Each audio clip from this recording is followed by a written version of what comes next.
Now, back in 1996, I was a student at Cal State Long Beach, and I was actually the president of the ISA student section there. So it was sometime at the end of last year when a group of students came to me and said, would you like to be our advisor for the ISA student section? And I said, sure, definitely. I remember when I was a student, so I remember what it was like. And so now it's my turn to help them out.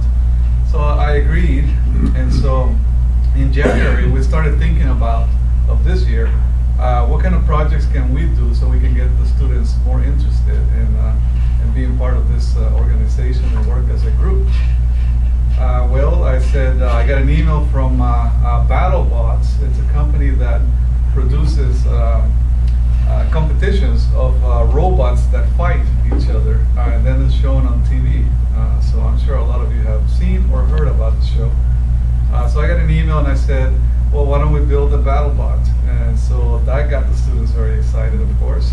And then the next thing was, well, we need some money for that. It's very expensive.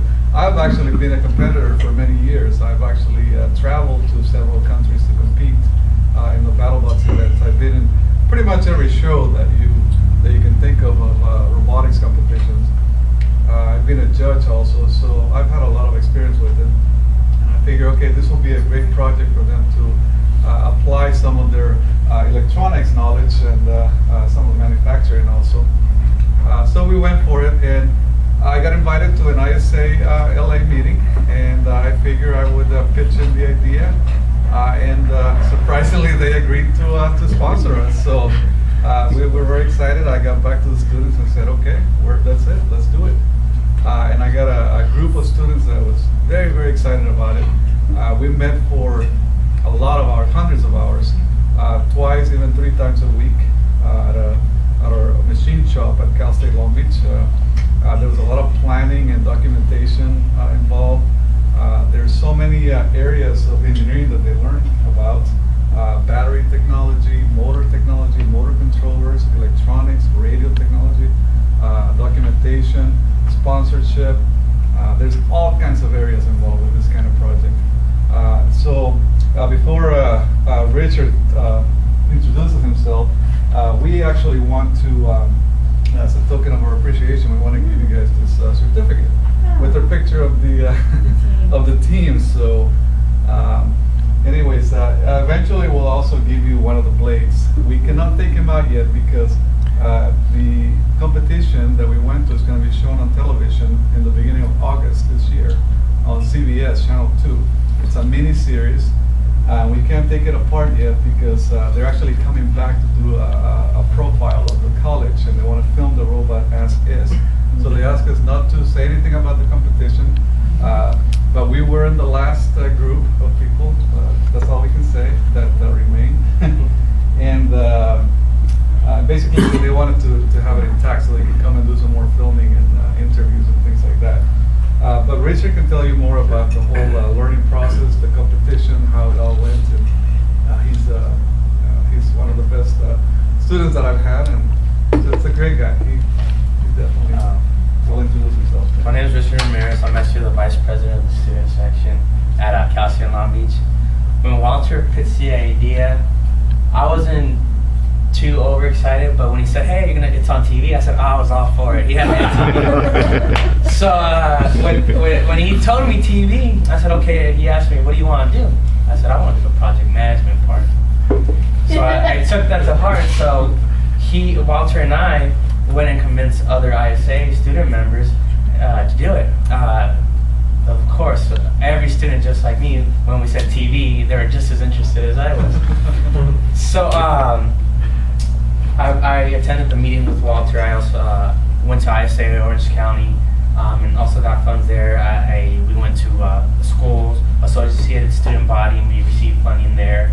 I did a lot of marketing at several college events. The OCC had a Beck's high school competition, which we promoted the robot. However, there wasn't too much sponsorship due to the economy, which is very understandable. So it led to us recycling a robot that was previously used in a BattleBots competition in 2004, which saved us a couple $1,000s.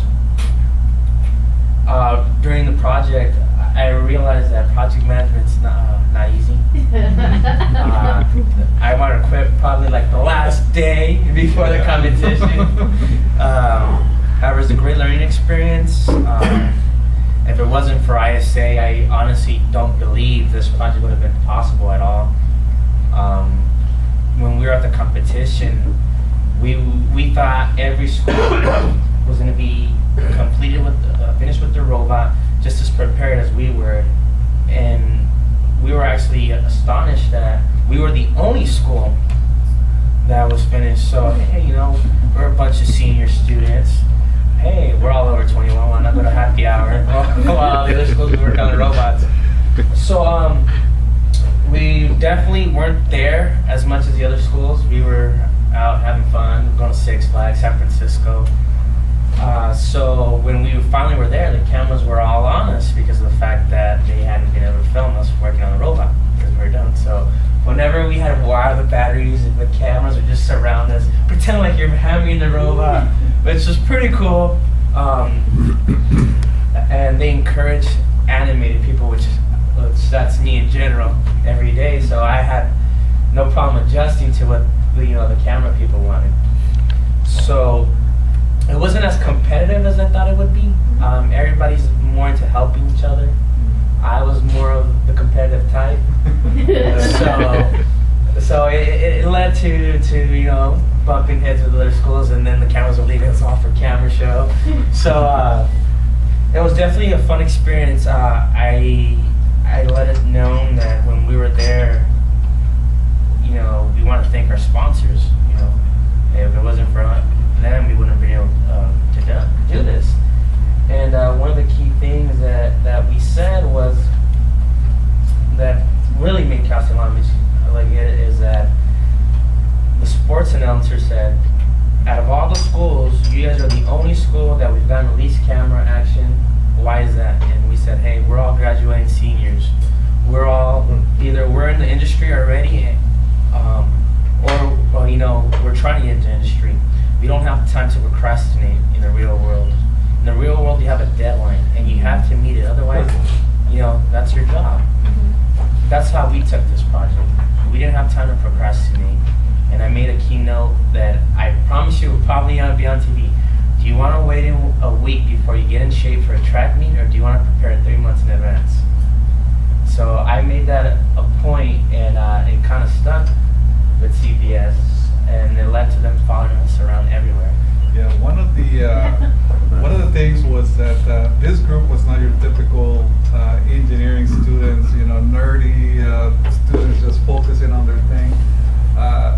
There were a lot of pit areas. A lot of groups were working on their machines, and but our group, these guys, they had like the music all loud, and they were working on their thing, and they were being all fun and everything, while everybody else was all concentrated and everything like that. So being nerdy basically. So the cameras love this group, and they just follow them everywhere. So you'll see a lot of that on television.